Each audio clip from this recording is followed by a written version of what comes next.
The world knows him simply as Baby Gammy, but he's only one of many Thai surrogate children.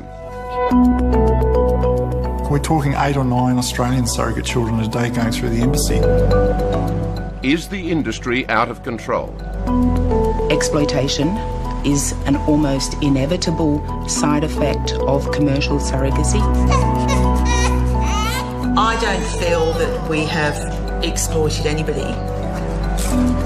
I think we need a proper national inquiry that looks at all aspects of surrogacy. The uncomfortable truths of unregulated surrogacy. Welcome to the program. When the story of Baby Gammy broke in August, it shed new light on the growing use of imported commercial surrogacy by many Australian couples desperate for a baby. In Australia, commercial surrogacy is banned, except in the Northern Territory, where it is unregulated. In New South Wales, Queensland and the ACT, it's illegal to engage in overseas surrogacy arrangements. But so far, there has not been a single prosecution, and the number of overseas surrogacy arrangements has increased dramatically. India is the biggest source of surrogate babies. But when India cracked down on providing babies for gay parents in early 2013, the commercial surrogacy trade in Thailand skyrocketed. Now, after the revelations around Baby Gammy and as the new Thai government moves to ban commercial surrogacy, ethical and legal issues about the rights of the child, the surrogate mother and the would-be parents are in the spotlight. Reporter Debbie Whitmont travelled to Thailand to explore this compelling and very human drama.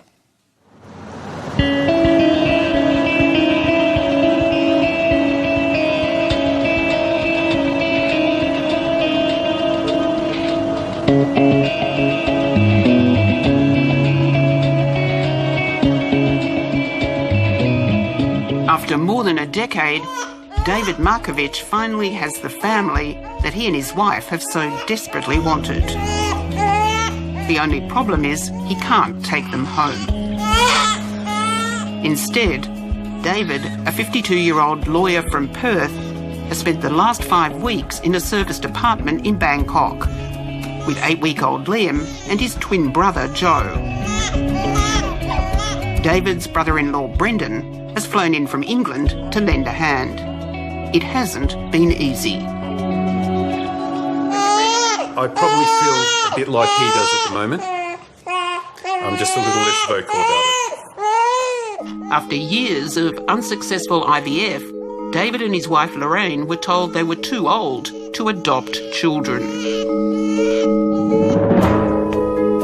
Their last resort was paid surrogacy in Thailand. Liam and Joe were born in Bangkok at the end of June. Lorraine went back to work in Australia, expecting David and the babies would soon follow. But they haven't been able to leave.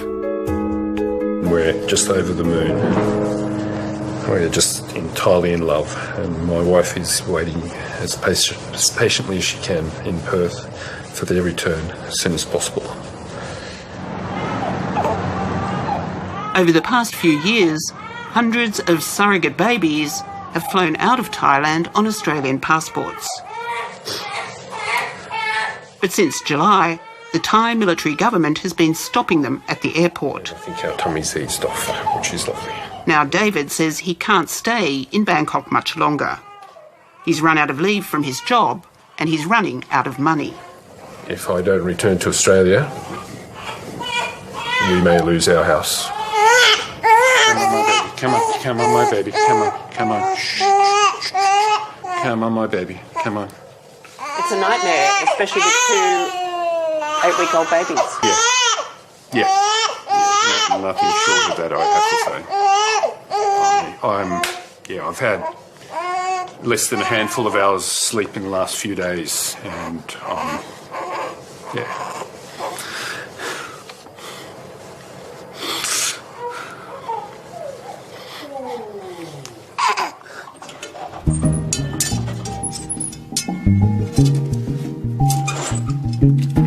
Out of desperation, David's hired a lawyer to make an emergency application. The application is in court tomorrow, but it has to be heard in a court near the surrogate mother's hometown in the far north of Thailand. And that means taking the babies on an hour-long plane trip and a 4-hour drive. And before that, it's an hour's drive to Bangkok Airport. Not happy, are we?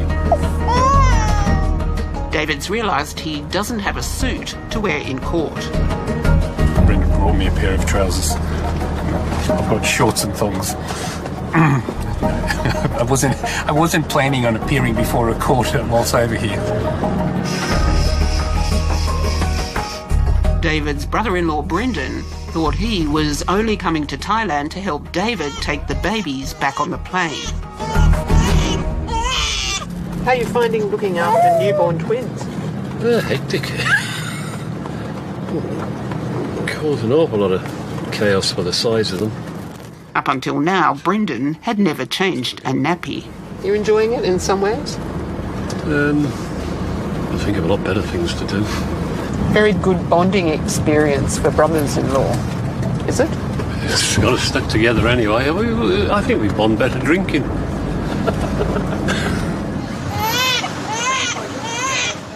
As David and Brendan arrive at the airport, there's good news. The Thai lawyer thinks the court will give David the order he needs. They could all be heading home to Australia tomorrow.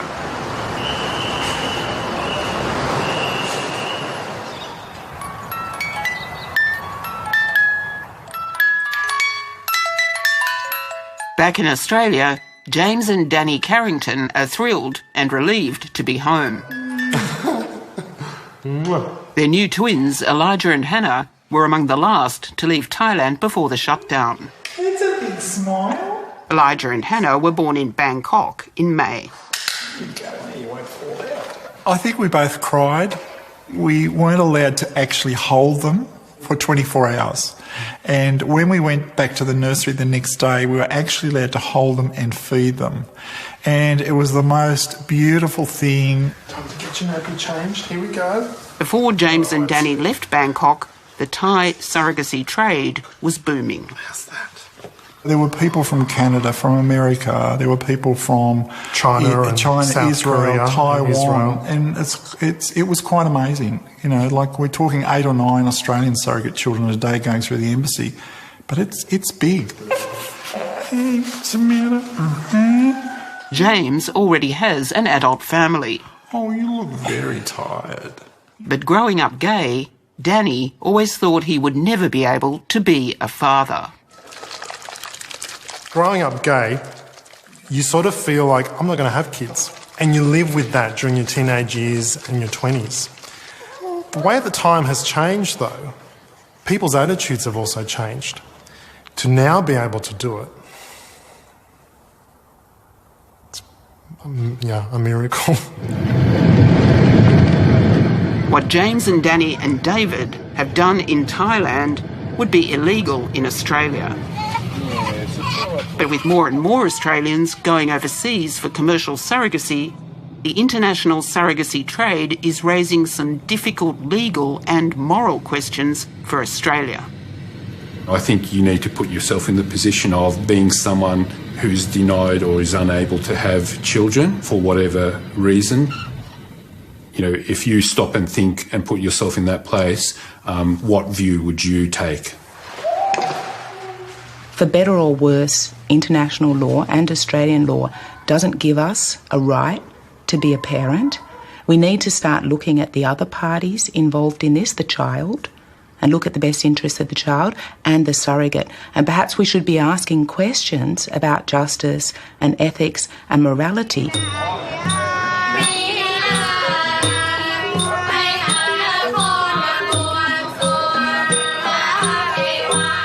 Until recently, Thailand's surrogacy trade had managed to stay under the radar. But a few months ago, the growing number of Thai women working as surrogate mothers attracted the interest of a Bangkok TV station, Thai Wrath. A young journalist called a phone number on a surrogacy website to ask how Thai women became surrogate mothers. The woman who answered told her it was easy. เพราะพี่วสุก็บอกว่าให้คุยในลักษณะเนี้ยน้องจะได้เปิดน้องก็บอกว่าพี่ไม่มีอะไรมากเลยพี่ก็แค่ไปตรวจสุขภาพถ้ามดลูกพี่แข็งแรงพี่ก็ตั้งท้องได้แล้วหรือว่าแต่ถ้าเป็นการบริจาคไข่อ่ะพี่ต้องหน้าตาดีนะพี่อย่างน้อยในผิวพี่ต้องขาว Surprisingly, the woman whose name was Pataraman Chandbua then said she was a surrogate mother herself and that she had a Down syndrome baby who'd been abandoned by his Australian parents. ปัญหาหนี้สินและความยากจนพอเราได้ข้อมูลแค่นี้ค่ะเราก็เลยมองว่าอุ๊ยเป็นประเด็นใหญ่ก็เลยบอกน้องว่าถ้าเราอ่ะจะเดินทางไปหาเพื่อคุยข้อมูลแบบนี้เพิ่มเติมเนี่ยจะได้ไหมพี่จะไปวันนี้เลย Pataraman's nickname is Goy. แต่พอเราไปคุยกับก้อยแล้วค่ะเราก็ถึงได้รู้ว่าพอไปถึงบ้านเขาเนี่ยโอเคบ้านก้อยเนี่ยยากจนมาก Within days, Goy and baby Gammy brought the world's media to Thailand. I was convicted and I went to jail. And before long, to Gammy's Australian parents, the Farnells. We need to be calm. It soon came out that not only had Gammy been abandoned, but that his father, David Farnell, was a convicted sex offender. Almost overnight, the Gammy case changed everything for Thai surrogacy. I think if there is a bright side to the Gammy case, it is that it's shed a light on this practice that many people were actually unaware of. Australia is a major source country for intending parents in surrogacy. So in that sense, that's baby Gammy has perhaps done us all a favour to at least force a conversation around these issues that were just not out in the open. But with all the focus on Gammy, there's been much less attention on the plight of his mother, Goy. Gammy and Goy live in an industrial town about 90 kilometres south of Bangkok, where Goy and her grandmother run a food stall that makes about $20 a day. Last year, Goy found a website that said as a surrogate she could make $12,000. ก็อยากใช้หนี้ให้แม่เพราะว่าเขาเป็นหนี้แบบเขาโดนโกงแล้วต้องมานั่งรับผิดชอบเองเหมือนแล้วก็มันอาจจะทำให้ครอบครัวหนูมีความสุขขึ้นกับการที่ไม่ต้องมานั่งเป็นหนี้ไม่ต้องมานั่งเครียดว่าพรุ่งนี้เราจะหาเงินที่ไหนให้เขา Goy was hired by a Thai agent, who in turn worked for a surrogacy company based in Los Angeles. The Superior ART Infertility Treatment and Semen Diagnostic Center. The Thai agent sent Goy to a clinic in Bangkok called Superior ART.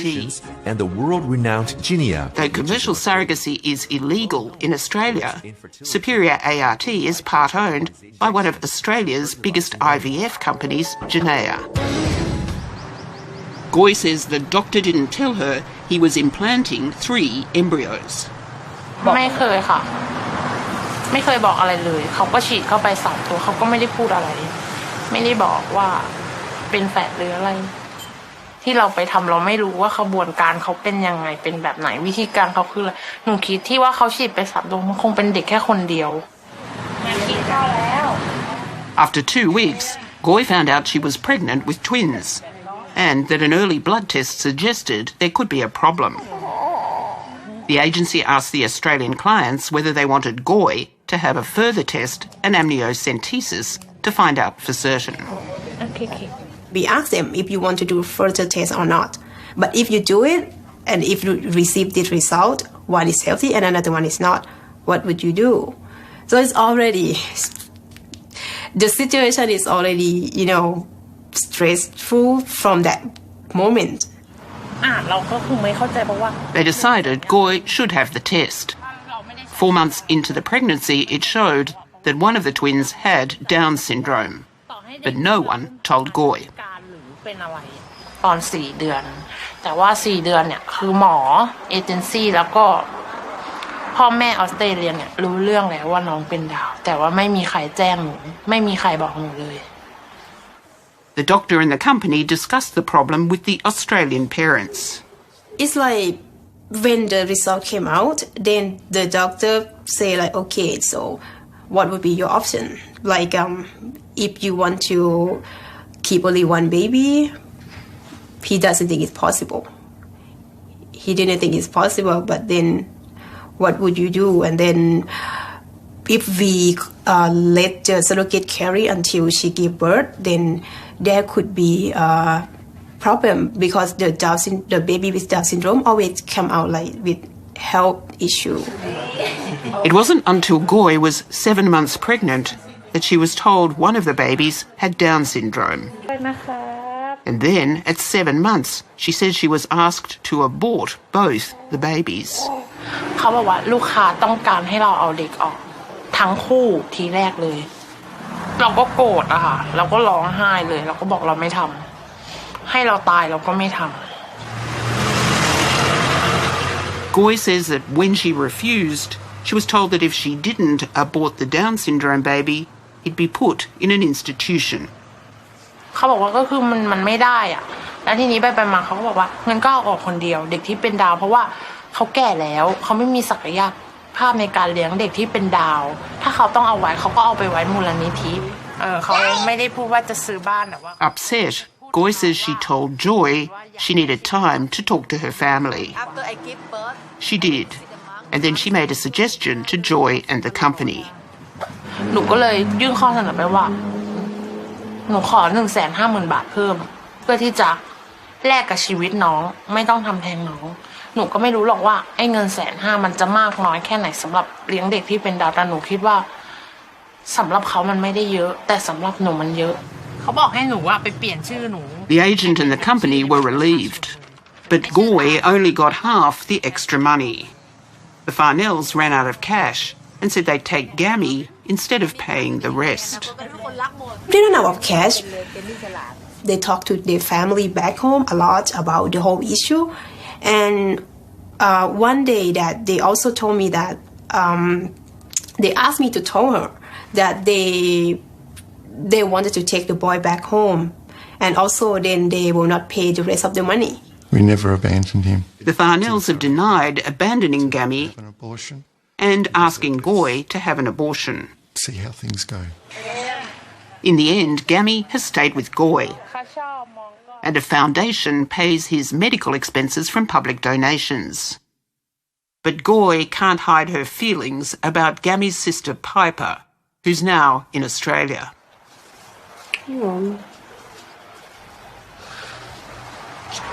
เราต้องยอมรับว่าเขาไม่ได้อยากอยู่กับเราเราต้องยอมรับว่าเขาคือลูกของคนอื่นเขาไม่ใช่ลูกเรา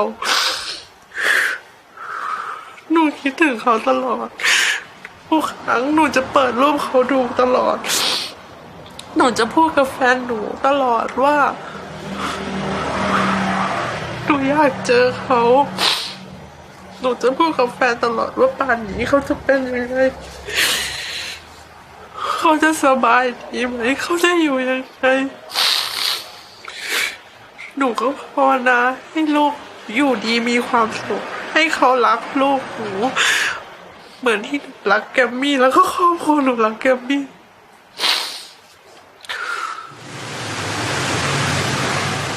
Even Goy's agent, Joy, says she was traumatized and has quit the company.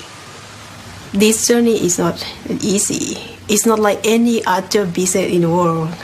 I couldn't even call it a business because it's a lot of emotion. It's not only about money. It's not like you are older, you are building a TV, then they don't want it, okay, you sell it to another. And then, yeah, because it's human being. After 5 hours of travel, David, Brendan and the babies have made it to northern Thailand and the courthouse. The baby's surrogate mother, Patnapa, has had to come too. As their legal mother, she has to consent to them leaving the country. Do you remember Patnapa? Yes? You remember? Yes, she's a very special lady. Since yesterday, when it looked like David would get his emergency application to leave Thailand, things have taken a turn for the worse. The lawyers tell David the court wants to adjourn his case for a month. I'm not prepared for the judge to adjourn this hearing. I do not agree to this hearing being adjourned. I want it today. No. Absolutely not. I think the court doesn't want to make a decision. He's scared. It's going to be like a study case, right? If we get through today, it's going to be like another, so they worry. It'll set a precedent. Yes, it's very big news, and so they worry. They know they're the first court to make this decision. Yeah, they worry about that. It's going to be like them. If something wrong, it's going to be them. So, as feared, the judges adjourn David's case for a month and refer it to a higher court. But they suggest there might be another way for the babies to leave Thailand. Just come to Singapore with the babies, and then you come back. Outside court, David and the lawyers are already working on a new plan. The idea now is for the baby's birth mother, Patnapa, to fly out of Thailand with them. The problem is that Joe and Liam will need Thai passports, and they don't have them. When will we find out how quickly the passport can be done, whether it can be done tomorrow? The lady say 1 day, take 1 day. So same day? Yes. So we should be able to fly out Friday night? Should. But not book it yet, because otherwise you have to change on Monday, Friday or Monday, anyway. So, is it good? It's fabulous. If it works, it's fabulous. Good luck. Okay, this application has been adjourned off. David calls Lorraine to change the flight bookings to Australia. The passport office in Bangkok should be able to issue a passport on the same day, I'm told. Patnapa seems happy to have been able to spend time with the babies. จะเป็นตอนคลอดอะค่ะมันรู้สึกวิวยังไงไม่รู้อะตั้งแต่แบบตอนพอเอาน้องออกอะมันจะรู้สึกแบบมันเหมือนอะไรก็รู้ขาดหายไปจากท้องเราอะไรอย่างเงี้ยรู้สึกแค่นั้นแต่อันนี้ก็รู้สึกแบบพอเขาไปอยู่กับพ่อแม่เขารู้สึกแบบดีใจเขา Patnapa says that Liam and Joe will have a better life in Australia than she could give them in Thailand. คิดว่าเขาแบบอนาคตเขาน่าจะดีอะค่ะการศึกษาที่ดีเพราะว่าถ้าเกิดอยู่กับเราก็คงธรรมดาเรื่อยๆเพราะว่าอย่างลูกสาวก็คงแบบใช้ชีวิตตามปกติทั่วไปค่ะ It's probably true, but it raises uncomfortable questions about why commercial surrogacy is okay in Thailand but against the law in Australia. I think it's probably wise for us to go back to the reasons why we have uniformly prohibited surrogacy on a commercial basis throughout Australia, and why it's prohibited in so many countries all over the world. My feeling is that exploitation is an almost inevitable side effect of commercial surrogacy. You're always going to have that inequality of power. Patnapa lives in a small town with her mother and her 4-year-old daughter. She's using the money from the surrogacy to rent a shop where she plans to sell massages. But she's worried because she's still waiting for the final payment, about $5,500. เขาก็คือเพราะว่าเงินก้อนหลังหนูรู้อยู่แล้วว่าน้องต้องบินข้ามประเทศก่อนนะคะคือน้องออกไปได้คือที่คุยกับเอเจนต์ไว้ก็คือพอน้องเข้าแบบผ่านด่านตรวจอะค่ะเข้าไปรอที่จะขึ้นเครื่องอะเงินก็จะเข้าบัญชีหนูแหละ The agencies told Patnapa that if she does what David's suggesting and leaves Thailand with him and the babies, it won't be able to help her get the rest of the money. เหมือนที่หนูโทรบอกเขาเมื่อกี้เขาก็บอกว่าถ้าเกิดแบบหนูยอมบินไปส่งน้องที่ต่างประเทศอะแล้วเงินส่วนที่เหลือหนูจะได้หรือไม่ได้เขาบอกเนี้ยเพราะว่าหนูไม่มีคนกลางเลยเขาบอกเนี้ยเพราะว่าเหมือนเรื่องที่มากันเนี่ยคือบริษัทหนูไม่รู้เลยที่มา The agent doesn't like Patnapa talking directly to David. Hello. Brokers and middlemen often have a vested interest to keep the intending parents well away from the surrogate. If intending parents actually develop contact with the surrogate, they will become aware, perhaps, of the terms of her contract. They may become aware, for example, that the huge amounts of money they're paying, only a very small amount is trickling down to the surrogate. They don't understand maybe. It turns out there is an issue with money. Though most parents pay about $60,000 for a successful surrogacy, only about a quarter of that goes to the surrogate mother. So we kindly ask that you continue to bear with us and help us with the registration. While Patnaper was pregnant, David and his wife made monthly payments into what they thought was her bank account, but it wasn't hers. The account was controlled by her agent. ก็คือเขาบอกให้หนูว่าตัวเนี้ยบัญชีเนี้ยที่เขาให้หนูเปิดให้อ่ะค่ะตั้งแต่หนูเริ่มทำเลยหนูก็ให้เขาไปเลยคือคุณเดวิดเขาจะโอนเข้าบัญชีนั้นที่เป็นชื่อของหนูแล้วก็เอเจนต์เขาก็จะเอาบัญชีนั้นโอนมาให้หนูอีกทีนึง I'm concerned that you're getting all of the money that we've been paying and contributing to you. When we found out that Patnaper got much less money than David had paid her, we decided to bring them together with an interpreter.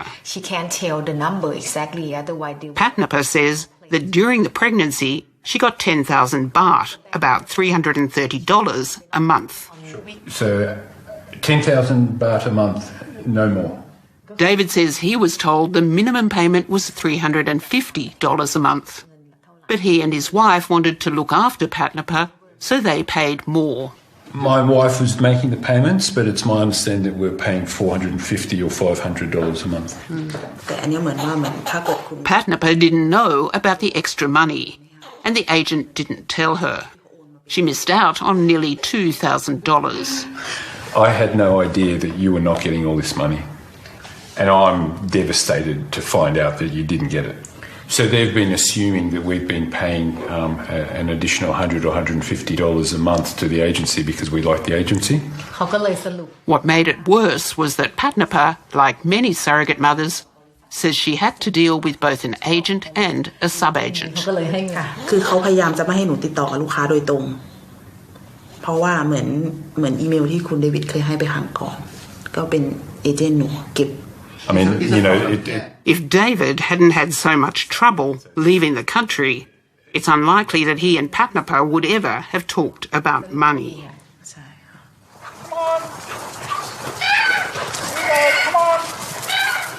James and Danny Carrington have made getting to know both their egg donor and their baby's surrogate mother a priority. It's really important that in creating a family that we want these people to be part of our children's lives as they grow up. They need to know their story. They need to know what culture they came out of, what culture they're living with. Like we have a lovely relationship now that we're home. So we love our clothes and outfits. We met Elijah and Hannah's surrogate mother, Bo, in Thailand. Big smile for Mummy Bo. Come on, get that big smile out. Her phone is full of pictures of the babies. You got one today? Today. Say hello, Mummy Bo. คิดถึงนะคะคิดถึงทุกวันแหละแต่ว่าเขาก็จะส่งรูปส่งวิดีโอมาให้ดูตลอดมันก็อาจจะคลายความคิดถึงไปได้มากแต่ว่ามันก็คิดถึงอยู่ดีแหละ We love our clothes. Yes, Hannah, that's it. Bo has sent the babies new outfits. We look wonderful in them. Oh, that's beautiful, isn't it? And look at Eli. Danny sees Elijah and Hannah as a gift made possible by modern technology. And if technology can bring happiness, he says, why shouldn't we use it? Kiss my. Once upon a time, yes, you had to live with whatever was dealt to you naturally, physically. These days, with technology, the world is changing. So do you say the same to a deaf person? You were born deaf, don't wear a hearing aid? You can't pretend that the technology doesn't exist. The real issue is how can governments ensure that to the greatest extent possible it's used appropriately. Chief Judge John Pascoe believes that commercial surrogacy should be allowed and regulated in Australia. And if so, Australians should be banned from using it in unregulated countries like Thailand. My view is that if commercial surrogacy is allowed with proper regulation in Australia to protect the rights of all parties, then we should simply have a law which prevents children born of surrogacy arrangements elsewhere being brought back to Australia.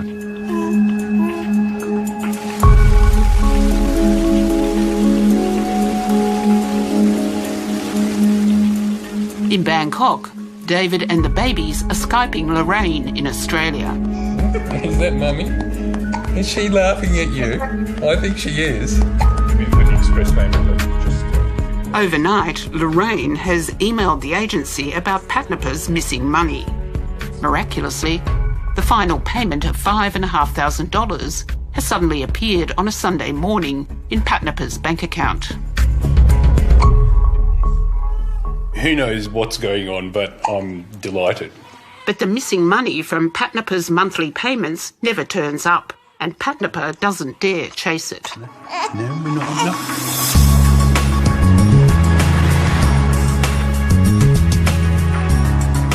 The surrogacy company used by David and his wife, New Life, is considered one of the most reputable. New Life began in Tbilisi, Georgia. Its founder, Dr. Mariam Kukunishvili, brings egg donors from Georgia to Thailand. Last year, Mariam was one of the first to raise concerns about another Thai horror story.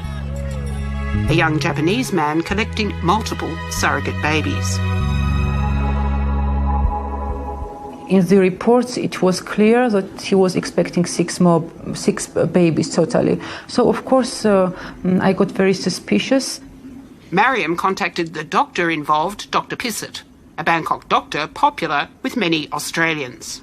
I spoke with the doctor and I told him that he was jeopardizing his reputation and it was not normal to make for someone 15 babies every year. But he told okay, and then since he continued.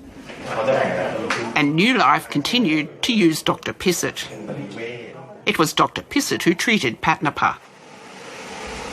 เพื่อว่าเอาไข่แล้วก็ใส่ให้หนูไป4 ใบก็ถึงได้ติดเป็นแฝดน้องมาคือเหมือนหมอเขาคุยกันแล้วเราได้ยินนะคะก็ประมาณว่าแบบเหมือนเราแอบฟังเขาอะไรอย่างเงี้ย How do they manage the... Four Corners understands that in at least one case, Dr. Pissett implanted 4 embryos and they all succeeded.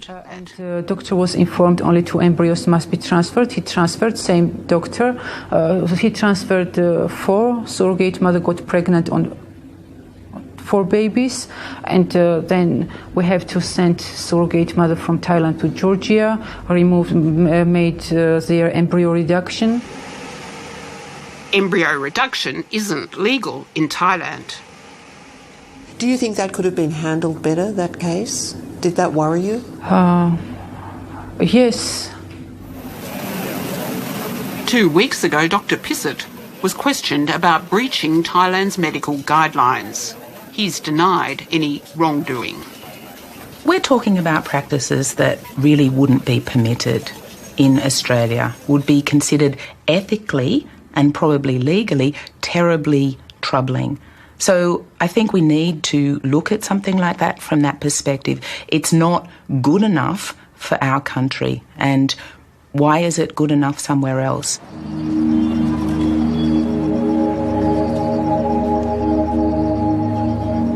Since the shutdown in Thailand, New Life has begun moving to one of the poorest countries on earth, Nepal. Last month in Kathmandu, Dr. Kukunishvili was already interviewing agents to begin recruiting Nepalese surrogate mothers. In Nepal, we are going to set up a branch because of current issues in Thailand. We are going to find alternative for single and gay parents. Back in Bangkok, David and Brendan and Liam and Joe are still at the service department. They haven't got a court order, and they don't yet have Thai passports for Joe and Liam. Oh, yes, hello, how are you? But suddenly there's a call from the Australian Embassy. Fantastic. Look, someone will be calling Patnapa. They want to contact Patnapa. Yeah, she doesn't speak any English. They're going to ask her to sign a document which provides her authority for the children to leave with me. And if she can do what the consulate says. They want David to come to the embassy. The phone number I've got. Sounds like there have been some top-level negotiations going on. Look, that is my impression, that there have been some high-level discussions. It's all been kept entirely confidential. It's little wonder. On the one hand, the embassy can't simply leave Australian surrogate babies in Thailand. On the other hand, taking them home could breach both state laws and international obligations. I think it's a very difficult position for Australia's consular officials because their job is to implement the Citizenship Act. But international law also prohibits absolutely the sale of children, and that is transferring a child from one person to another for consideration, for money.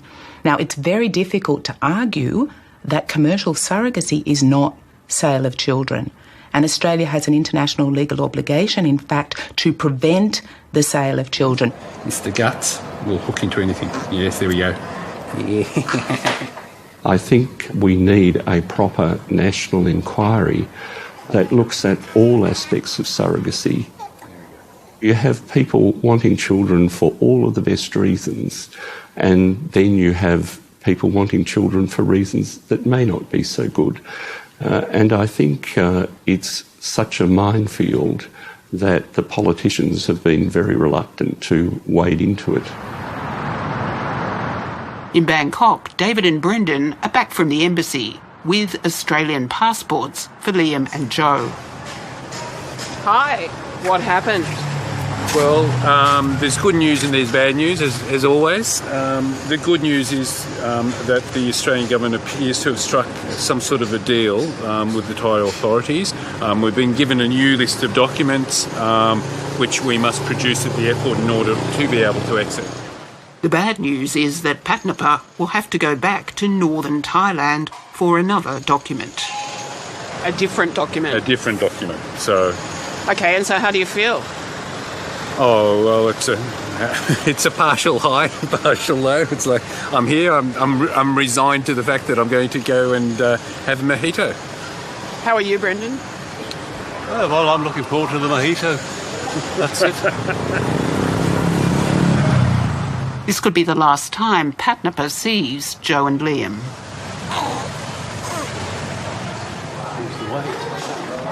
It isn't until late the next day that David finally gets the last document. There we go. Oh, that looks like it. Thank you. Okay, I think we're there. Congratulations. I'm not out yet.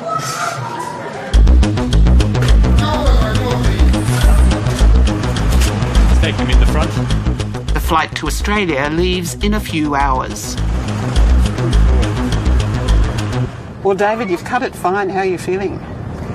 I'm exhausted. I'm just exhausted. I've been up since 4 this morning. I've just had a bit of a bite to eat now. I've got all the paperwork I understand will get me there.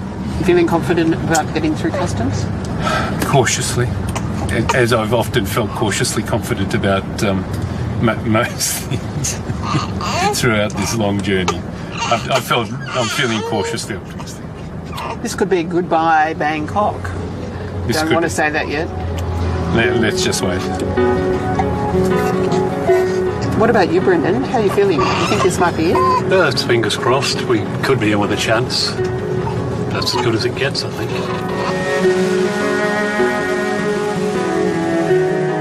It's supposed to take about an hour to get to the airport, but there's a downpour and a traffic jam, and it takes nearly 2.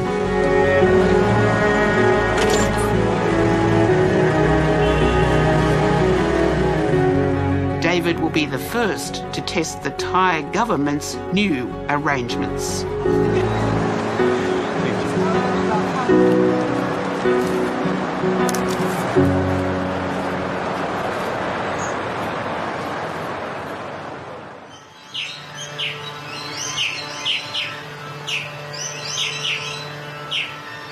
2 weeks later, in Perth, Thailand, seems a distant memory. We got through the initial checkpoint and then we were pulled to one side for further questioning. And they said surrogacy, and I said yes, and they allowed us through in the end. So, we were waved off and had, did whatever we had to do. But yeah. Joe! Who's that? Hello. David and Lorraine couldn't be happier with their new family. And Joe and Liam couldn't be more loved or wanted. I think it's just a real shame that the focus has been on baby Gammy and this other case, and not on all of the positives that are coming out of surrogacy.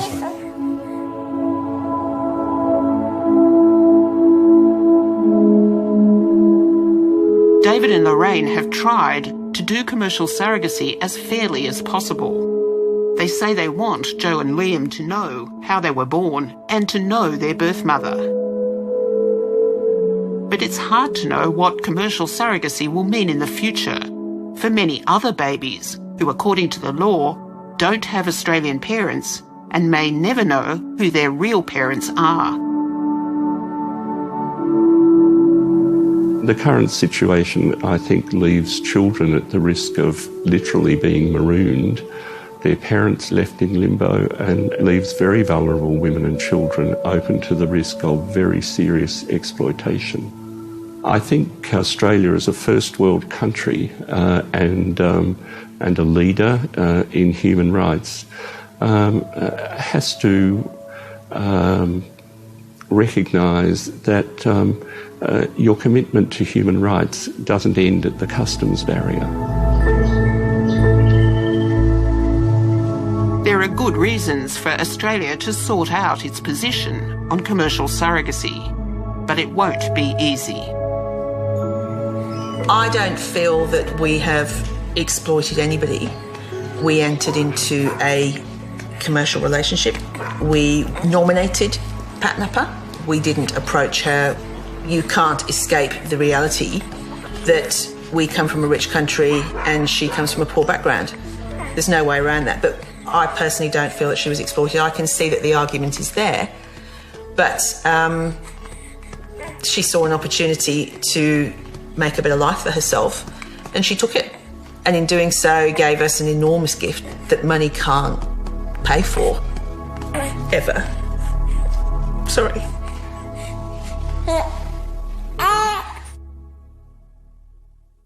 Such an emotional journey, but such a fine ethical line to tread. With regard to the claims in the story that baby Gammy's surrogate mother Goy was implanted with 3 embryos, we approached the clinic involved, but they declined to cooperate. Through their Thai solicitors, in a letter to the ABC dated yesterday, Superior ART has said such claims are false because company policy prohibits implanting more than 2 embryos. We're posting 2 statements on our website that may be of interest. One is from the Attorney General's Department about the way the government deals with overseas surrogacy, and the other is from Janaya, a key Australian investor in Superior ART. Next on Four Corners, a special 2-part investigation. We go inside an industry that sells a legal drug linked to the deaths of 5 million people each year to find out how the tobacco industry has continued to survive and prosper. Until next week, good night.